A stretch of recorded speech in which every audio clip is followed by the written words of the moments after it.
Hello dear students, welcome to my YouTube channel Oxford classes by Vishwas में आप सबका स्वागत है। दोस्तों, आज का टॉपिक है हमारा कंडीशनल सेंटेंस, जिसमें हम अच्छे से पढ़ रहे हैं। कई सारे टाइप हमने पढ़ लिया है। आज का हमारा टाइप है टाइप नंबर 10। दोस्तों, आइए इस टाइप को समझते हैं, इसमें क्या खास बातें हैं। जो भी बच्चे अभी तक हमारे प्रीवियस टाइप को ना देखे हों, वो जा कर के अच्छे से देखें, तब इस सेशन में आए तो उनको इतना इंटरेस्ट आएगा पढ़ने में कि वो काफ़ी दिलचस्प होगा। आपको समझ में भी आएगा, देखने में भी अच्छा लगेगा। चलिए दोस्तों, आज का टॉपिक हम देखते हैं क्या है कंडीशनल सेंटेंस। देखिए दोस्तों, मैं कुछ ऐसे बातें बताऊं कि कुछ ऐसे अनुमान की बातें होती हैं। जैसे मैं कह दूं, यदि आज वर्षा हो जाए तो आप क्या करोगे। कुछ ऐसा इमेजिन की बातें होती हैं कि मान लीजिए आज ऐसा हो जाए तो आप क्या करेंगे। मान लीजिए कि भगवान आपके सामने प्रकट हो जाएं तो आप उनसे क्या मांगेंगे, है ना दोस्तों। तो कुछ ऐसे इमेजिन बातें, कुछ ऐसे अनरियल बातें, काल्पनिक बातें, या फिर कुछ ऐसी बातें जो आपको एट वंस होना चाहिए, मतलब इमेजिन किया जाता है कि ऐसा यदि हो जाए तो आप क्या करेंगे। ठीक दोस्तों, तो ऐसे कई सारे उसमें पूछा जाता है क्वेश्चन में, जिसमें हम लोग ऐसे क्वेश्चन में सपोज या सपोजिंग का प्रयोग करते हैं। किसका प्रयोग करते हैं? सपोज या सपोजिंग का प्रयोग करते हैं, जिसमें हम अनुमान लगाते हैं कि ऐसा हो जाए तो आप क्या करेंगे, है ना दोस्तों। तो आइए इसी टॉपिक पे आज हम चर्चा करते हैं। और ज़्यादा कुछ नहीं बचा है दोस्तों, आपके कंडीशनल सेंटेंस में थोड़ा कुछ बचा हुआ है जो आज फिनिश हो जाएगा। आइए देखते हैं।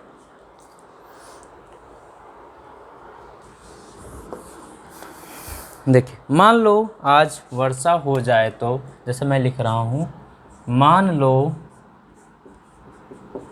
आज वर्षा हो जाए तो तुम क्या करोगे। तुम क्या करोगे। ठीक है भाई। तो अब इसमें सोचने वाली बात है, ज़रा देखिए क्या है। तो इसमें एक दो भाग होते हैं। मान लो आज वर्षा हो जाए तो तुम क्या करोगे, दो भाग हुआ। मान लो आज वर्षा हो जाए, यानी कि एक, इसमें दो भाग होते हैं। एक वाक्य ऐसा होगा जिसमें अनुमान, कल्पना, परिकल्पना, यानी कि ये सारी बातें होंगी। अनुमान, कल्पना, परिकल्पना का भाव प्रकट होगा। ठीक है भाई। और दूसरे वाले में क्या होगा, उस अनुमान, कल्पना, परिकल्पना के प्रति उसका परिणाम होगा। क्या होगा भाई?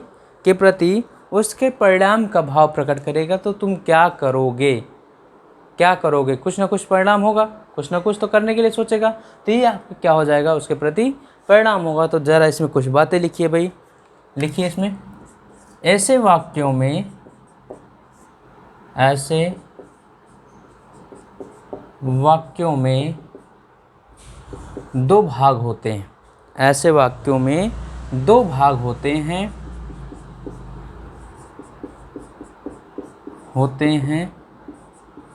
पहले वाले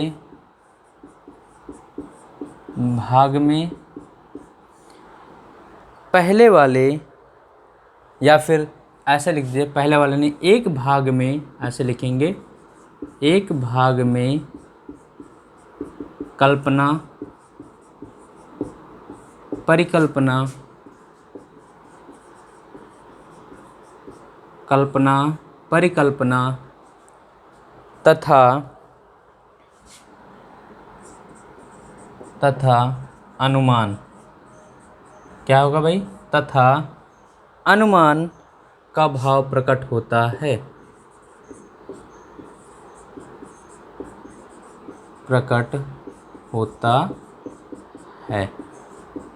तथा एवं दूसरे भाग में, दूसरे भाग में, दूसरे भाग में उस कल्पना, उस कल्पना, परिकल्पना, अनुमान, उस कल्पना के प्रति परिणाम, के प्रति परिणाम का भाव प्रकट होता है, प्रकट होता है। जैसे कि एग्जाम्पल आपके सामने है, यहाँ इसको ज़रा समझ लीजिए। मान लो आज वर्षा हो जाए तो तुम क्या करोगे। एक भाग में आपको अनुमान लगाया जा रहा है, कल्पना किया जा रहा है कि वर्षा हो जाए, तो एक भाग में आपको उसका परिणाम भी होगा कि तुम क्या करोगे, है ना। तो वो ये वर्षा होगी तो तुम क्या करोगे, तो उस कल्पना परिकल्पना के प्रति आपका परिणाम का भाव प्रकट हो रहा है। ठीक है भाई। तो रूल नंबर फर्स्ट लिखिए इसमें, रूल नंबर फर्स्ट, शर्त बोधक शब्द के लिए, शर्त बोधक शब्द के लिए क्या प्रयोग किया जाएगा भाई, सपोज या सपोजिंग। अभी जैसे मैंने आपको चर्चा की थी, सपोज या सपोजिंग, सपोज या सपोजिंग का प्रयोग किया जाता है, का प्रयोग किया जाता है। ठीक है भाई, सपोज या सपोजिंग का प्रयोग किया जाता है। रूल नंबर 2 लिखिए, ये रूल नंबर फर्स्ट लिखिए भाई। क्लॉज ऑफ कंडीशन को, क्लॉज ऑफ कंडीशन को present indefinite tense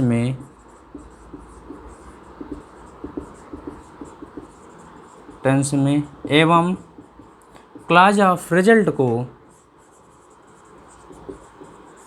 clause of result को फ्यूचर टेंस में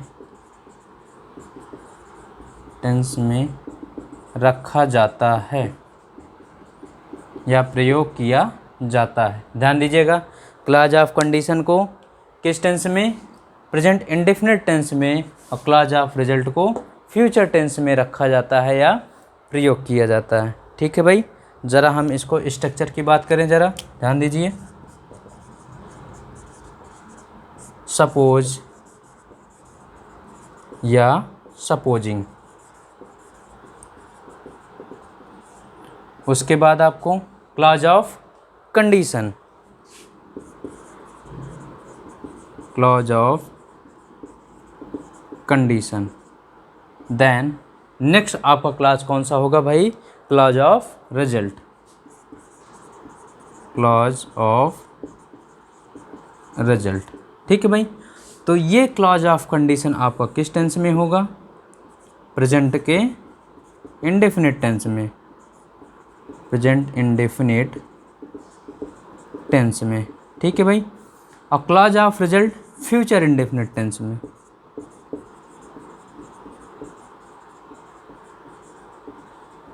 फ्यूचर इंडेफिनिट टेंस में। बात समझ में आई। तो ये आपका स्ट्रक्चर है, इसको आप बना सकते हैं और इसी के बेस्ड सारा क्वेश्चन है। अब यहाँ पर आप इस प्रश्न को आसानी से हल कर सकते हैं। ठीक है भाई। चलिए देखते हैं, आइए ट्रांसलेट करते हैं हम इसको। ज़रा मैं इसको इरेज करता हूँ, आइए एक एक बात अब सीखते हैं। देखिए दोस्तों, मान लो आज वर्षा हो जाए तो तुम क्या करोगे। क्या हो जाएगा भाई,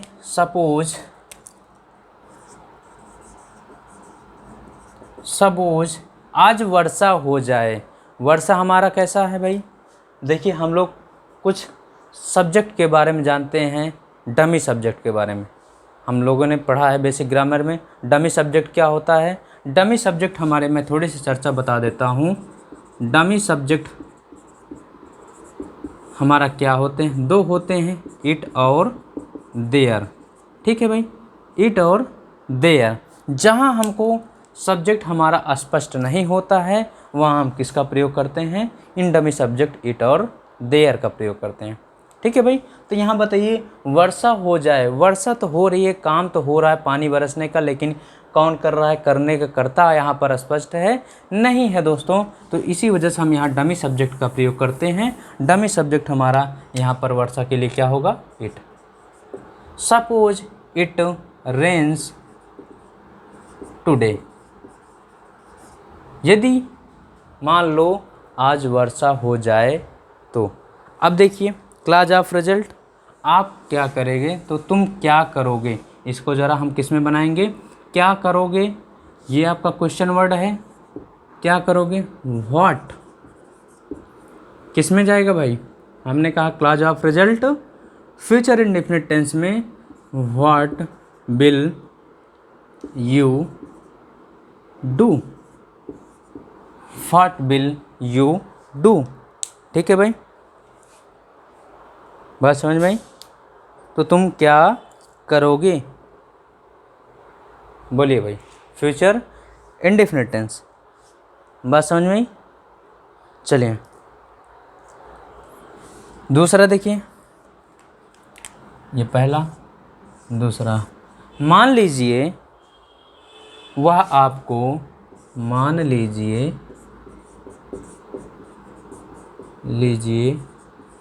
वह आपको आमंत्रित करता है तो क्या आप जाएंगे, क्या आप जाएंगे, बोलिए भाई। ठीक, तो यहाँ पे क्या हो जाएगा, सपोज, क्या करेंगे, सपोज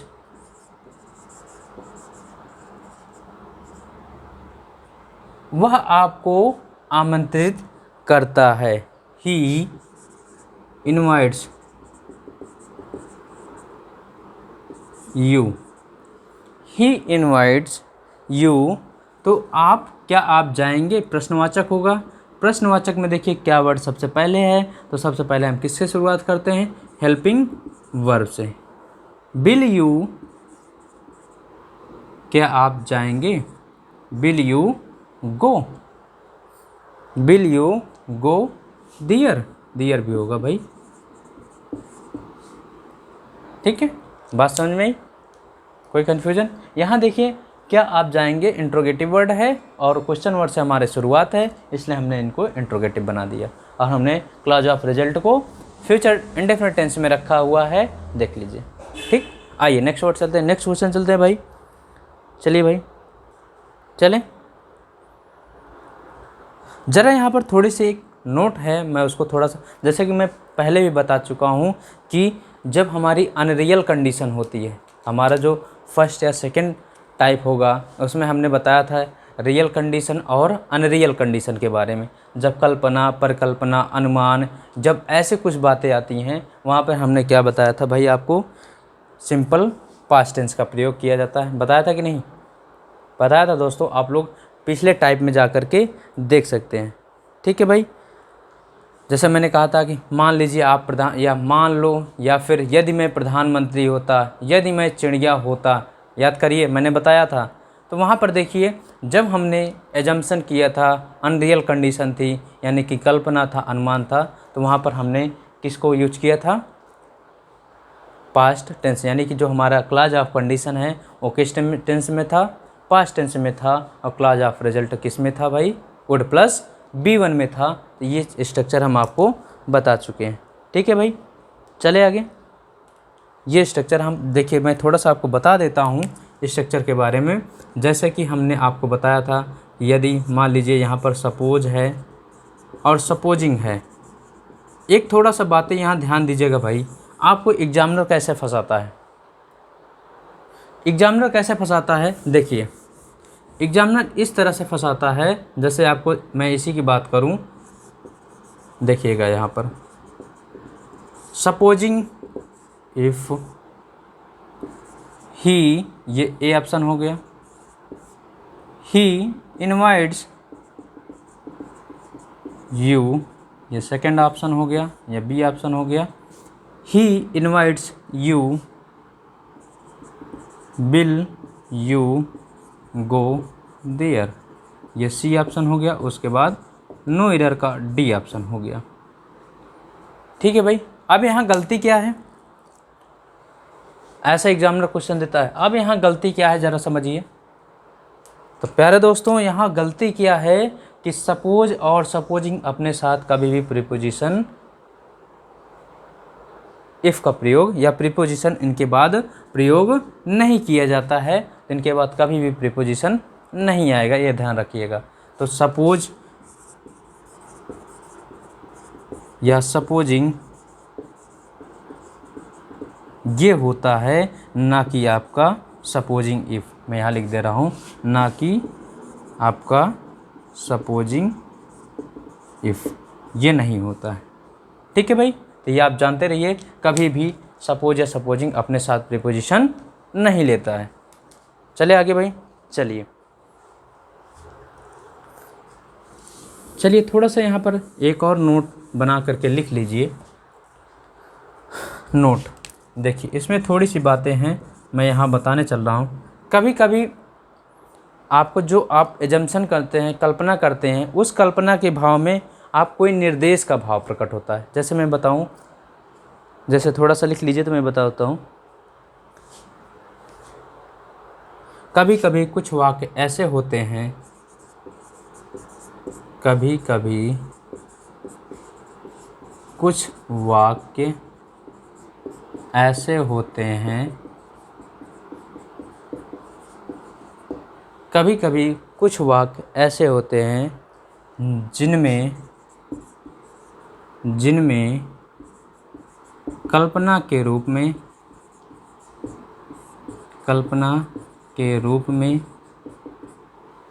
आदेश या निर्देश, कल्पना के रूप में आदेश या निर्देश का भाव प्रकट होता है, का भाव प्रकट होता है। ठीक, तो ऐसे वाक्यों को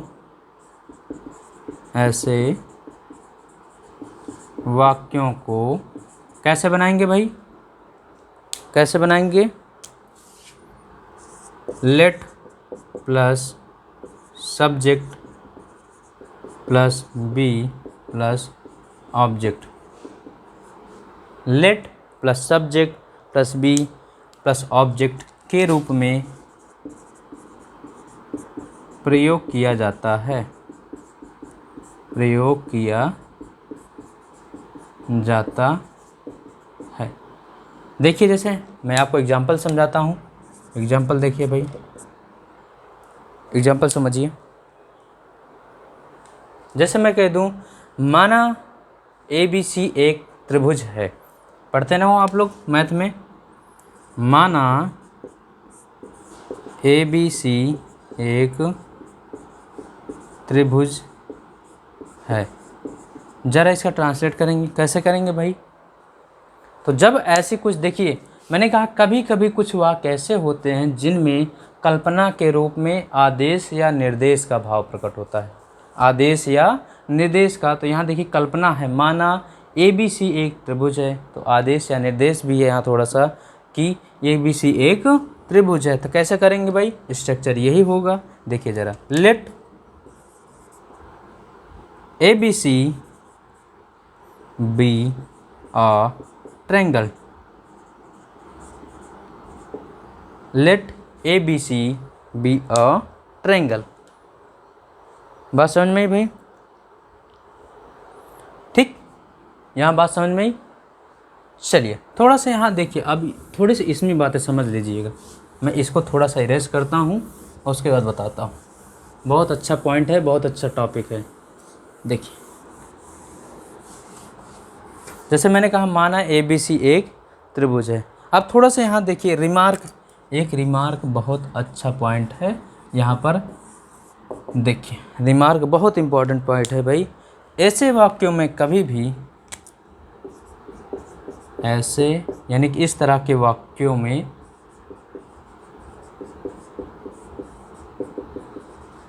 कभी भी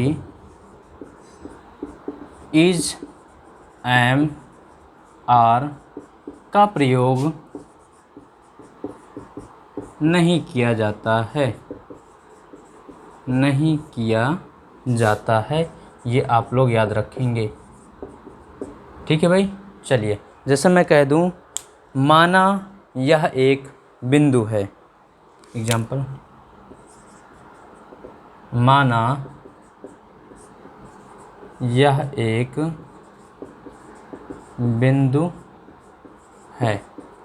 कैसे करेंगे भाई? माना यह एक बिंदु है, तो क्या हो जाएगा भाई? लेट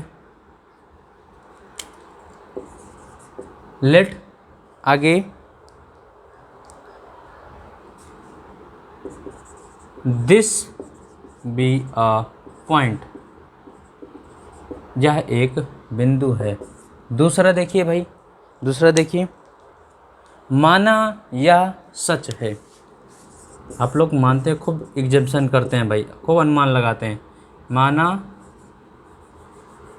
यह सच है, यह सच है। कैसे करेंगे भाई? Let it be a true. माना let it be a true. माना, तीसरा देखिए,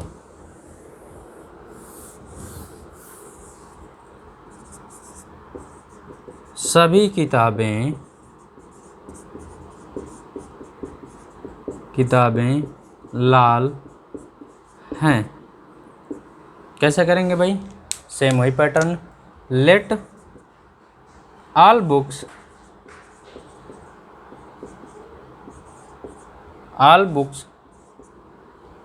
क्या हो जाएगा? थोड़ा सा यहाँ एक मिनट भाई ध्यान दीजिए, मैंने यहाँ थोड़ा सा गलत लिख दिया है इसको। माना सभी, वो भी सही था, मैंने थोड़ा सा डिफाइन करके लिख दिया। माना सभी नीली, ऐसे लिखिए, नीली किताबें लाल हैं, इस तरह से। वो भी सही था आपका, ठीक है, लेकिन मैंने थोड़ा सा यहाँ पर और कुछ समझाना चाह रहा था। देखिए, लेट ऑल ब्लू बुक्स, अब क्या होगा भाई? Let all blue book be red, ठीक है। तो यहाँ तक हमें उम्मीद है कि आपको समझ में आ गया होगा। आगे चलें, नेक्स्ट टाइप। चले दोस्तों, ठीक, जैसे मैं कह दूँ, माना सभी बच्चे क्या हैं? कलम हैं। तो कैसा करेंगे आप लोग? माना सभी बच्चे कलम हैं, तो let all children be a pen. Let all children be a pen. ठीक है भाई। तो ये आपका टाइप नंबर 10 हो गया। चलते हैं नेक्स्ट टाइप पर, टाइप नंबर 11। देखिए भाई, टाइप नंबर 11। टाइप नंबर 11 क्या है, ये ज़रा समझिए। टाइप नंबर ये है कि भूतकाल में किसी चीज़ का अफसोस होगा या उसकी तीव्र इच्छा होगी। भूतकाल के किसी बातों का आपको अफसोस होगा या किसी के बारे में आपकी तीव्र इच्छा होगी जानने की। क्या होगी? जानने की। जैसे मैं कह दूं, काश मैं उसका नाम और पता जान गया होता। काश मैं उसका नाम और पता जान गया होता। तो आप देखिए, मैं लिख रहा हूँ थोड़ा सा, काश मैं उसका नाम और पता जान गया होता। बहुत लोग होते हैं भाई नाम और पता ढूंढने वाले, है ना। चलिए, तो क्या होगा भाई? तो ऐसे वाक्यों में क्या होता है? I wish. क्या होता है दोस्तों? I wish, O that, if only, होता है कि नहीं? बताइए ज़रा क्या क्या होता है। आई विश, काश, ओ दैट,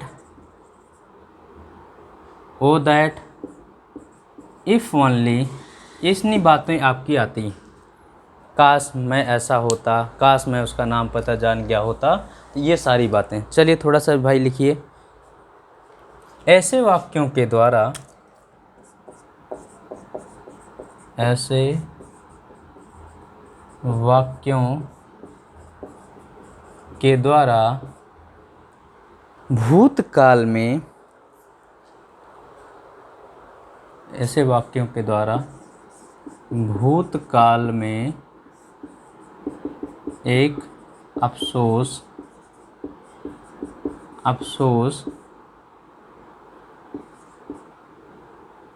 भूतकाल में एक अफसोस अथवा तीव्र इच्छा, देखिए यहाँ पर है कि नहीं भाई, काश मैं उसका नाम पता जान गया होता, तो तीव्र इच्छा का भाव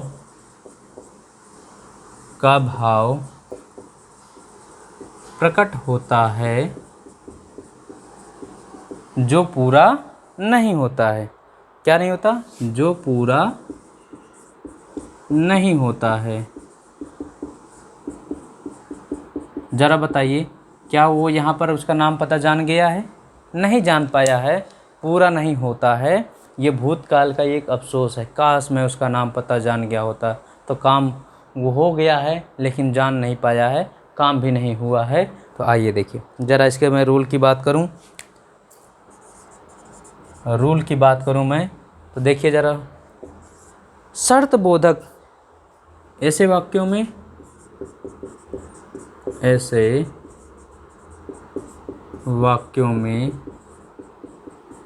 शर्त बोधक शब्द के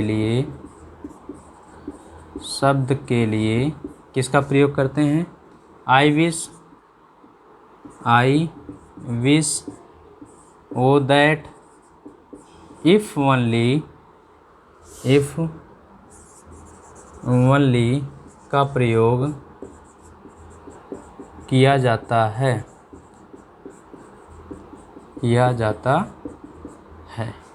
आई wish, O that, if only का प्रयोग किया जाता है। दूसरा देखिए भाई, ऐसे वाक्यों को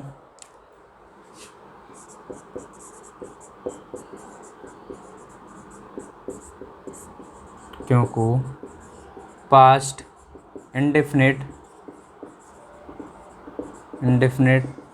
टेंस अथवा, क्या भाई, पास्ट इंडेफिनिट टेंस अथवा would plus B1, past indefinite अथवा वुड प्लस B1 के द्वारा बनाया जाता है।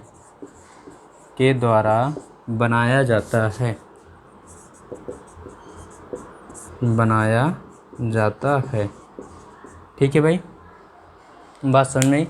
यानी कि पहली कंडीशन ये है, शर्त बोधक शब्द के लिए I wish, O that, if only का प्रयोग करेंगे। और दूसरी कंडीशन ये है कि पास्ट इंडेफिनिट टेंस अथवा वुड प्लस B1 दोनों के द्वारा बनाएगा, इसका और इसके दोनों के द्वारा बनाया जाएगा। ज़रा मैं एग्जाम्पल की बात करता हूँ, या फिर पहले स्ट्रक्चर की बात कर लेता हूँ। देखिए स्ट्रक्चर कैसे बनेगा भाई, देखिए, आई विश, उसके बाद सब्जेक्ट, उसके बाद आपका क्या होगा, पास्ट इंडेफिनिट यानी कि B2, देन उसके बाद ऑब्जेक्ट। नेक्स्ट आई विश, उसके बाद सब्जेक्ट, देन इसके बाद वुड प्लस B1, देन उसके बाद ऑब्जेक्ट। ये आपका स्ट्रक्चर है। बात समझ रही दोस्तों?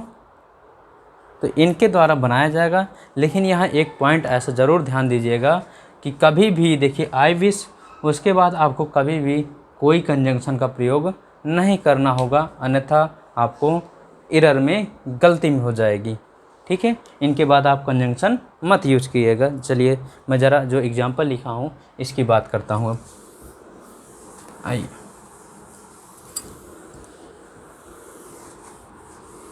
बनाइए भाई इसको। काश मैं उसका नाम और पता जान गया होता, तो क्या हो जाएगा भाई? I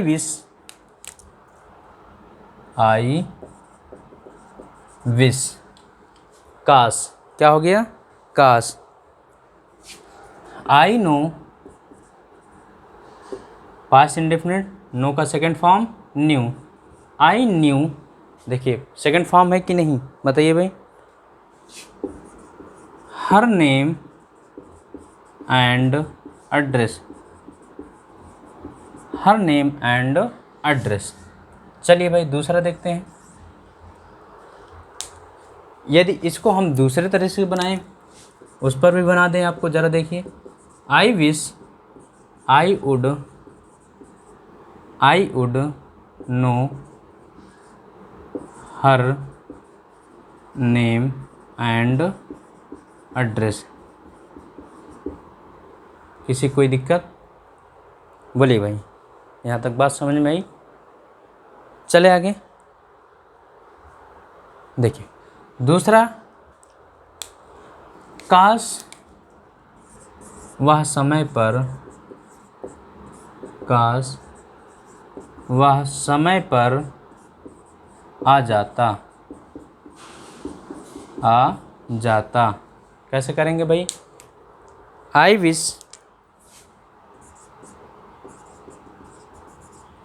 wish he were come on time, he were come on time. चलिए भाई। काश आप अंग्रेजी समाचार पत्र पढ़ते, काश आप अंग्रेजी समाचार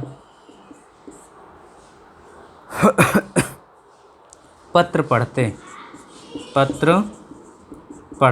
कैसे करेंगे भाई? आई विश, इसको वुड पे बना लीजिए। यू आप, यानी कि यू, वुड प्लस V1 यानी कि वुड रीड इंग्लिश न्यूज़पेपर। बताइए भाई। तो ये था आज का सेशन दोस्तों, और आपका कंडीशनल सेंटेंस समाप्त होता है। किसी को कोई डाउट होगी तो आप हमारे कमेंट बॉक्स में ज़रूर बताइएगा, और अच्छे से सारे टॉपिक को शुरू से लेकर के अंत तक पढ़िए, तब आपको बहुत अच्छा लगेगा और बहुत फ़ायदेमंद होगा। अब चलिए भाई, हमारा नेक्स्ट टॉपिक स्टार्ट होगा, सीक्वेंस ऑफ टेंस। सीक्वेंस देखिए, सीक्वेंस ऑफ टेंस ये क्या होता है? काल का क्रम, काल का क्रम, सीक्वेंस ऑफ टेंस। ठीक है भाई, ये काल का क्रम क्या है, यानी कि जो भी टेंस आपके कैसे यूज करने हैं, कैसे कहाँ कैसे प्रयोग करना है, प्रेजेंट के साथ साथ किसका प्रयोग करना है, पास्ट के साथ किसका प्रयोग करना है, इन सब का विशेष अध्ययन हम लोग इसमें करेंगे। तो मिलते हैं नेक्स्ट वीडियो में, तब तक के लिए thanks for watching, thank you.